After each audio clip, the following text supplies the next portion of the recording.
Good morning, Oorsee family. Today I'm talking with Willem and Mariska Lubbe. I've known them for over a quarter of a century, going all the way back to my days as a young lad studying in Potchefstroom. Willem, you guys, you're currently in England.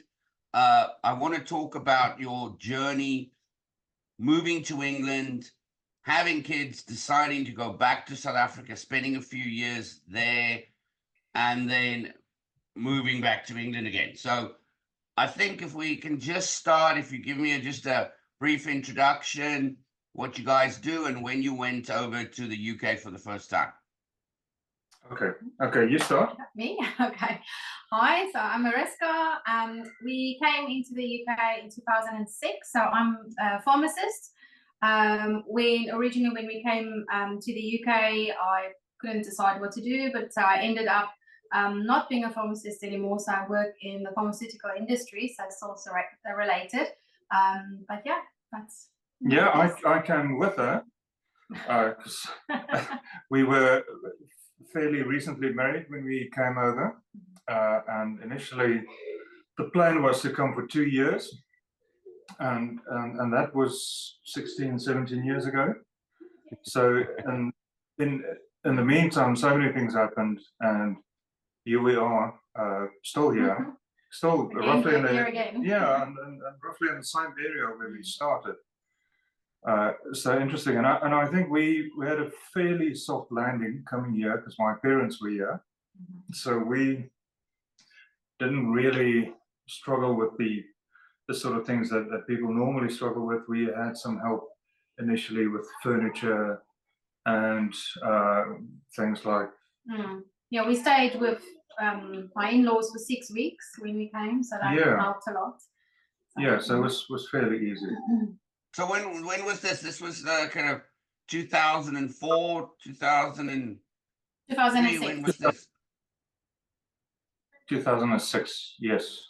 Okay, so as newlyweds, no kids yet, a lot of our fellow South Africans went over to the UK. Back then, we still had, if I can remember correctly, we had like a 2-year working holiday visa. You could go over as a newly qualified or newly graduated person and go and get a decent job there, earn some money. A lot of people, I think we went around the same time. We went in 2005 also for 2 years on that working holiday.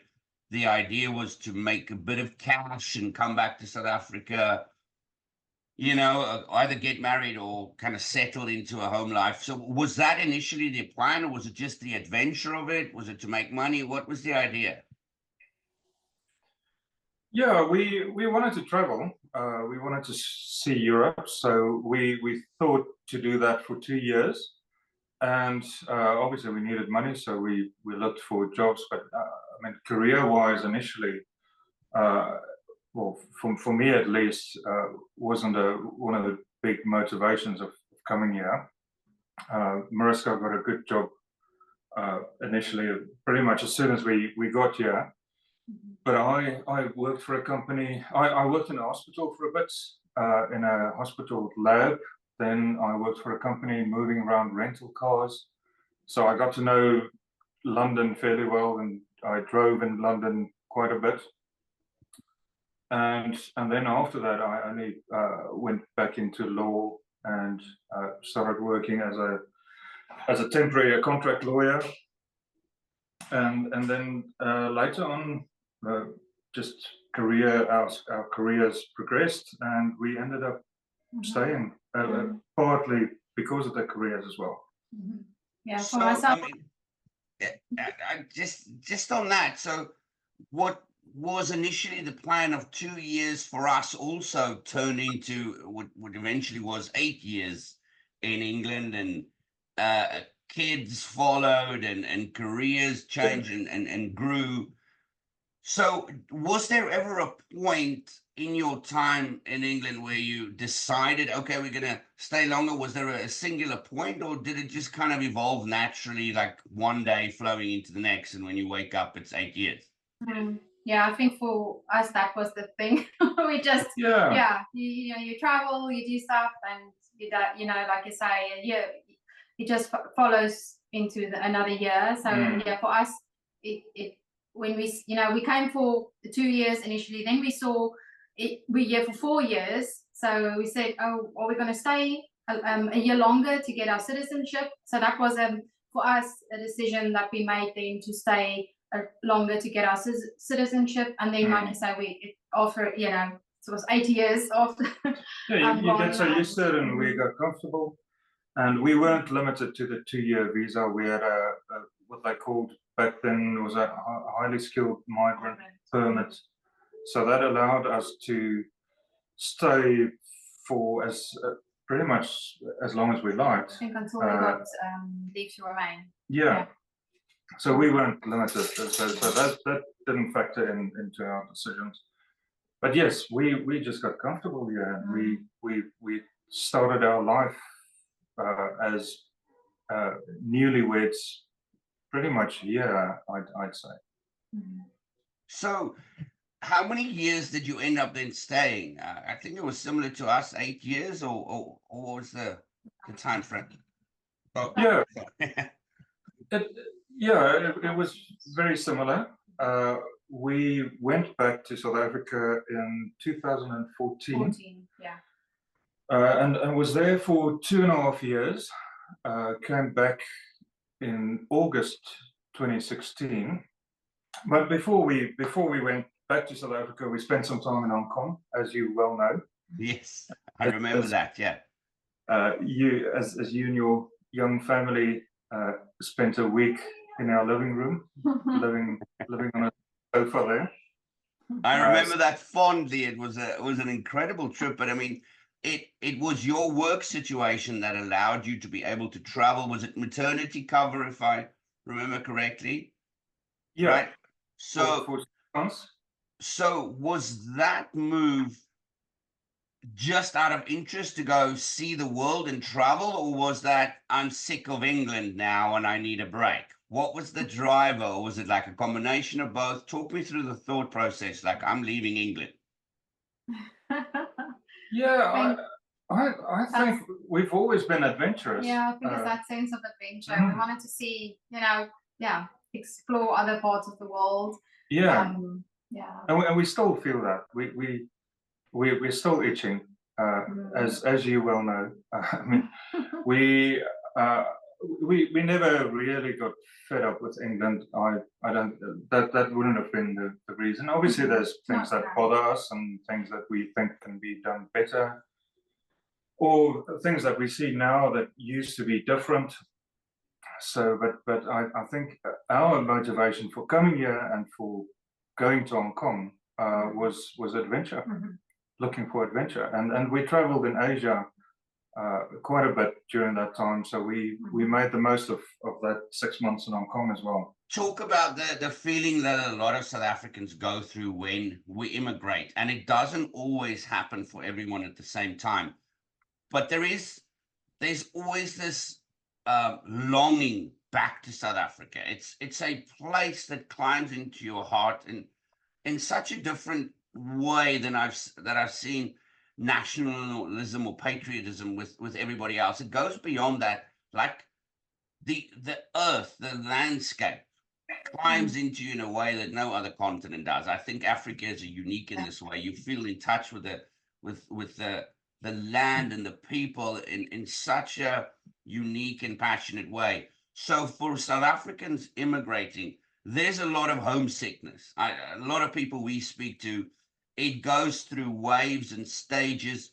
Was there a time where that became overwhelming, or like for us, when we had the kids, I wanted my children to experience this. When they were like 2 and 4, we went back to South Africa so that I could expose that culture in South Africa, that feeling that you get in Africa. I wanted them to experience that. That's part of the reason we went back.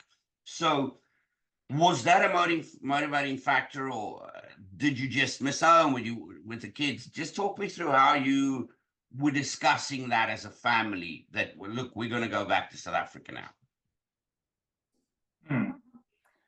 You go first. I think the homesickness Yeah. got to you more than to me. But, Yeah, I think for me, because I think we initially said we're not going to stay forever. It's going to be 2 years, which then obviously turned into 8. But I think for me, I always thought we were going to go back to South Africa. I didn't think that we're going to make England our home. So I always had that longing to go back. And obviously my family is still there. It helped having Willem's family here, but yeah, you miss your family, you miss your home, like you say as well. South Africa, it's just just gets into your bones, and yeah, you miss your country. So I think for me, I always had the idea that we're going to go back. So and then yes, when we had Hayley, our daughter, I think that helped as well to make our decision. Similar to what you described.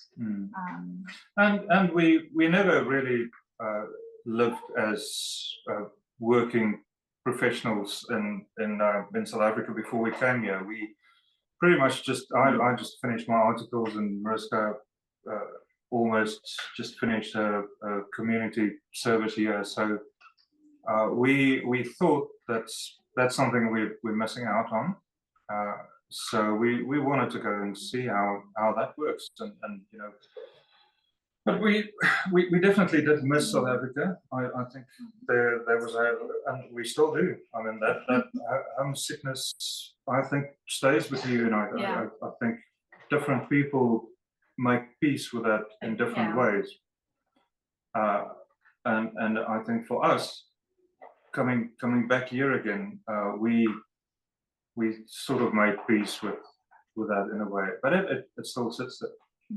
Now, that's something that's very interesting. You and I have had a discussion in our preparation for this interview that it felt like there was some itch that you just needed to scratch, and I think you maybe nailed it on the head, that for a lot of people like us who went over to the UK or other countries directly after finishing university, we had very little or no work experience in South Africa, right? And therefore it's still your country, but all of your knowledge and work experience is based in another country. Yep. So I wanted to go and see, if I could make a difference back in South Africa with the skills I acquired and the extra degrees and studying that I did abroad, if I could go make a difference back in South Africa. So it was more than just wanting to expose the kids to South Africa. I wanted the exposure of South African job market and making an impact. So we went back. But what I did find, and I want you guys just to talk me through your experience as well, we went back and it was actually very hard. To us, it was even harder moving back to South Africa than it was initially moving to England. We found jobs very quickly in England. We didn't have the children to deal with, thinking about schools and housing and how to accommodate a family. We moved back to South Africa, and because we had no work experience there, just simple things like getting a credit score and buying a vehicle, trying to buy a house, it was really tough, even though you're kind of back home. Talk me through kind of your experience of going back, your home now. How was it finding jobs, settling into a home, getting credit scores? Did you experience any of those issues? Well, we maintained a bank account in South Africa all the time we were here. So I think we, in a way, never really closed the door on South Africa when we left there. So in terms of credit score, and so that obviously was an issue, but luckily, I think through work, we were able to put a lot of things in place. They sorted us out with accommodation in Bryanston for, was it the first 6 months we were there? So we had a fairly soft landing, but yes, it was difficult, and it was difficult to figure out where we want to stay, because we at that point thought this is going to be permanent. Both our jobs was in Johannesburg, but we liked Pretoria. Pretty much all of our friends are in Pretoria, so we've always been drawn to Pretoria. So we found a good midway point in midstream. So and we went for it. We got a house and a pool and a helper Pool. and a built-in braai and everything. All the things you loved and missed. Yeah. All the things we thought we should get. Yeah. Yeah. I guess for us, maybe that made a difference is that both of us had work already when we went back to South Africa. So through both of our work, we just sort of transferred in the same, for me, was in the same role in South Africa, similar. I was at the same firm. Yeah. As well, just a different office. That obviously made it much easier than we didn't have to look for other jobs. We had that security. So, and they even sorted us out with the move. Yeah. They paid for all of that, so we were really lucky to have all of that sorted. So I think we had a fairly easy way back into South Africa, easier than you guys would have had.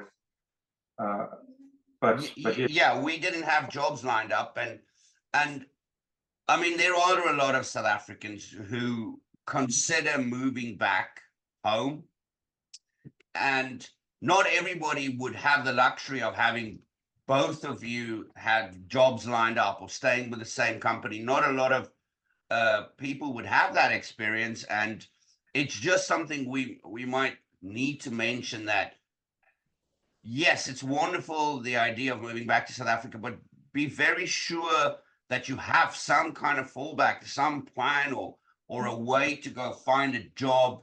It is just a fact that unemployment is very high in South Africa. It is tough to find a job, but if you can secure it, there is a way to still make a good living back in South Africa. So you went back. I want to now ask you guys, like you were away for 8 years. So when you do not live in South Africa anymore and you just go for holidays, it's always wonderful. That's all the stuff you miss. But moving back is different. Dealing with the day-to-day stuff. What were the things that really kind of shocked you, or that you could recognize that changed in the 8 years that you were gone? Or was there nothing like that? Was there some things that kind of, oh, I didn't realize? Or was it just like you never left? No, I mean, obviously everyone moved on and they had their lives in South Africa, and then, you know, so I think that's for us as well, you know, your friends moved on, and then you but they come were back. still our friends. They were still obviously our friends, but Yeah. I mean, yeah, they've been living there for 8 years and we haven't.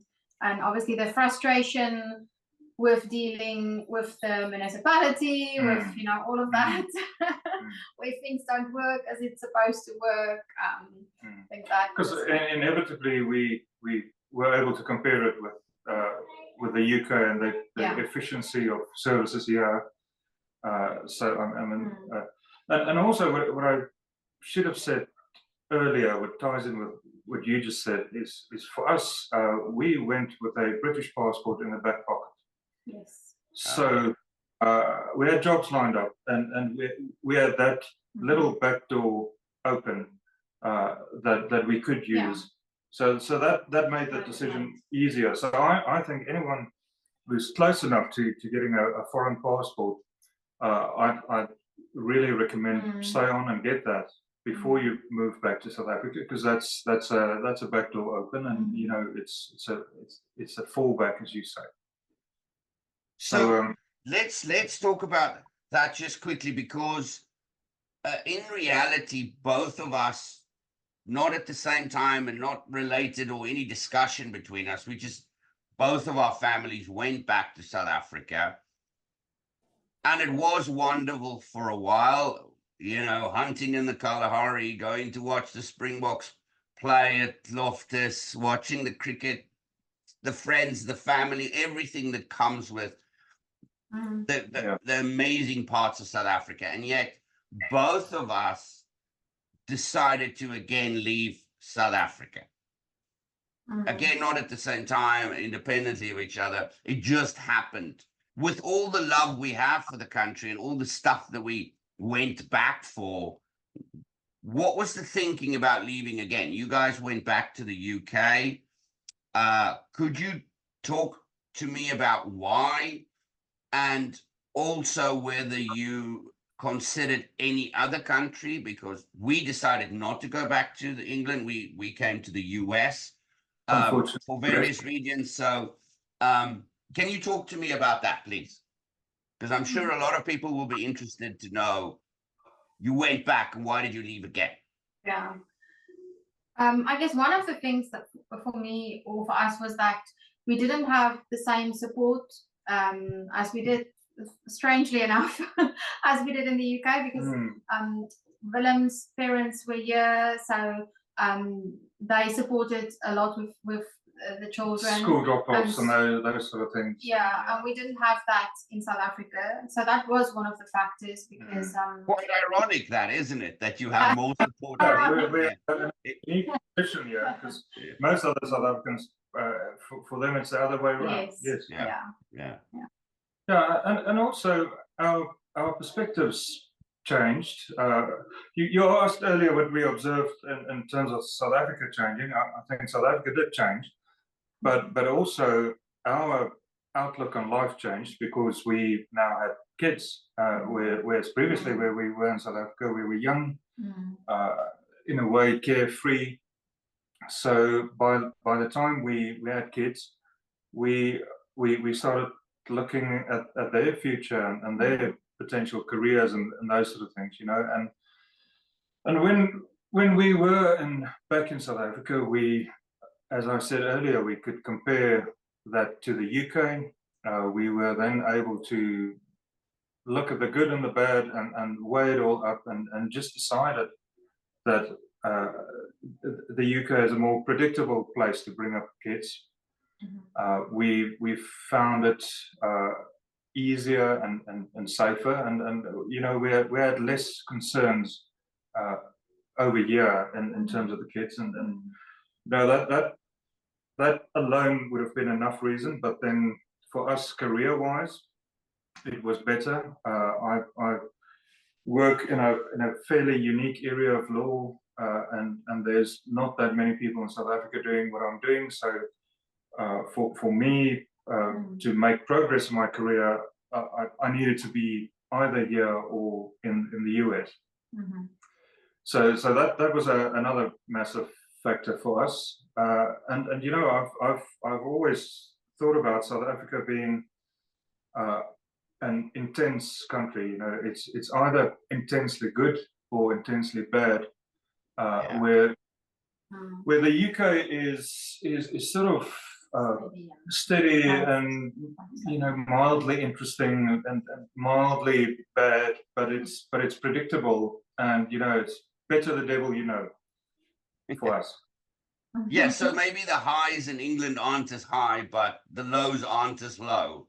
And that is the reality of Africa. That's why it does climb into your heart in such a way. It is so bloody intense. You know, we go absolutely nuts when we win the World Cup. It's the best thing in the world, but you also have load shedding stage 6. There are realities about South Africa that we cannot deny. Now, we are not a political organization. We're not focused on any groups. We just, from Oorsee, like to talk to expats. And there is a reality in South Africa that you are grouped together in certain groups based on the color of your skin or your religion, and you do not have the same opportunities. For us, the reality was having children did change our perspective. When we went back, it wasn't that, yeah, you're absolutely right. It wasn't just that the country changed, but we changed. We realized living in a country like England and now in the US, it's more focused on you and your character as an individual, as a person, as opposed to grouping you in a certain class and then denying or affording you certain rights based purely on external factors out of your control. And we wanted our children to have opportunities to succeed or fail based on their own willingness to work hard, but not just based on external factors out of their control. So it was a kind of a sense that we got spoilt in England through having first world services, expecting and receiving post, as simple things like that. Yes. Leaving your house and returning to it still intact. You know, all these things are real factors that families consider, but there is still that pullback that took us back to South Africa. So we now decided to leave again, right? You made that decision based on the things you said. What was it like then saying goodbye? Did you feel there was a finality about it now, different compared to the first time you left? Was it like a feeling of no return? And were you looking forward to coming back to England? Did that feel like home? So talk me through that whole process at the end, leaving South Africa, saying goodbye to everybody and going back to England, please. Yeah, I think it was sort of we've made the decision to come back. It was more a final move as compared to the first time, and then coming back for myself. In any case, I felt more at home and more settled in the UK than I did the first time, because I think I made that decision in my head that, you know, for the foreseeable future we will be here, and it is so be that. It was a big mental shift for both of us. We definitely felt like we closed the door in South Africa, and we did other things as well. We sold property and closed bank accounts, and you know, because we were always sort of living in two countries, you know, one foot in the one and one foot in the other, and that complicates things. You know, the admin involved in owning properties here and there, and you know, maintaining accounts and stuff. So in a way, that was a feeling of almost freedom, you know, to just figure out that you live in one country now, and that you can focus on all your energy, all your assets into one pot. So that was great, but it was sad.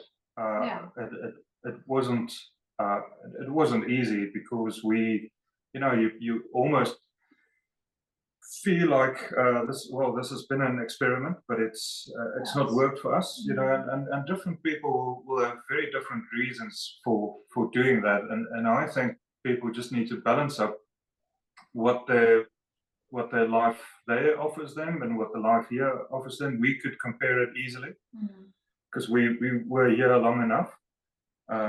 But you know, for some people, they will have their support network there, job security or entrepreneurial possibilities in South Africa, perhaps. You know, those were factors that we didn't really think about. So, from our perspective, it just made a lot of sense to come back, and when we were here, we made our peace with being here. So maybe that is something that I can agree with you definitely would be good advice. If you are going to immigrate, keeping half of your assets or keeping some assets back in South Africa will always be pulling you back. If you're going to leave, I would give the advice to people: commit. Like, if you're going to leave, if you're going to say you're leaving and it is for a permanent move to leave South Africa for whatever reason, you've got to commit. Otherwise, you will just be homesick and just missing South Africa to a point. If you want to go as an experiment and you just want to go try for a few years, that's different. Then it makes sense to keep your bank accounts. You proved that how easy it was for you to go back compared to us who closed everything. We just didn't care and didn't have any bank accounts. So that's really good advice. Could you summarize like positives and negatives moving back to South Africa? If now looking back in hindsight, which is always easier, right? Yeah.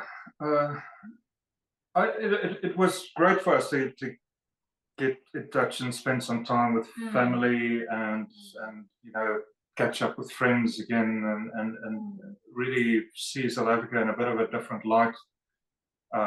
So I feel we got to know the country a bit better during that time. So that was definitely positive, and we have an understanding now what people go through when they talk about being worried about crime and safety and those sort of things. You know, it is, we lived that, so we know what people talk about now. So that is, I mean, that's all good experience. I think on the negative side, it was that finality. We thought, well, maybe in future we'll consider retiring there somewhere in the Cape or so. But for now, our family does better here. England is good to us, and you know, we've got great opportunities here, and so, as I said, no brainer for us. I think a positive for me, like you mentioned as well, for the kids, because moving back and just showing them South Africa and you know, having them spend time in the country, and so both of our kids really love South Africa as well. Because I think, especially Hayley, she was 4 years old when we went back, so she can still remember that. So yeah, good memories for them as well. So that's, yeah, and they still see themselves as South Africans. Yes. We speak Afrikaans at home. We only speak Afrikaans at home. We listen to Afrikaans radio stations. So and we told them that makes them unique. You know, in a sea of pale English faces, they are just that unique, and I think they like it. No, I think it's good. Yeah, exactly. So that is something, and I want to finish on that.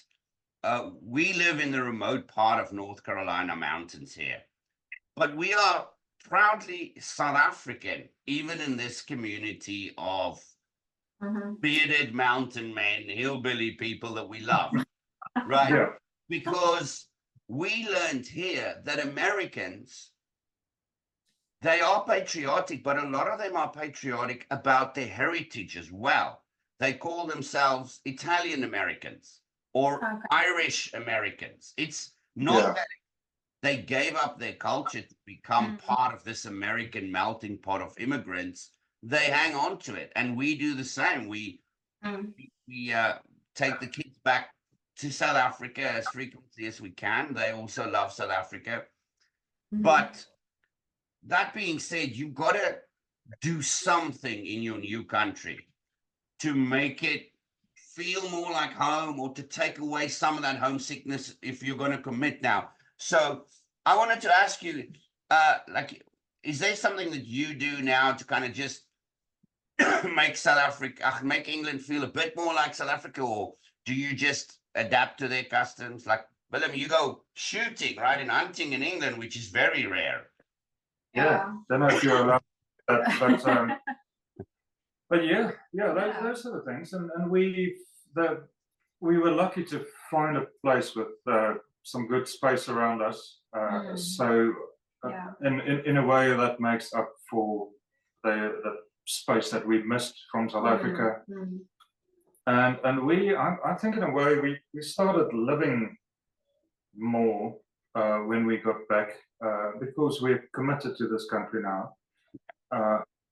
Also, in terms of the friendships we made here, I think we saw that a bit differently. And as we told the kids, you know, we are here, and they should see themselves as part of this country as well. They integrate with the community. When they speak English, they speak with English accents. They sound very English.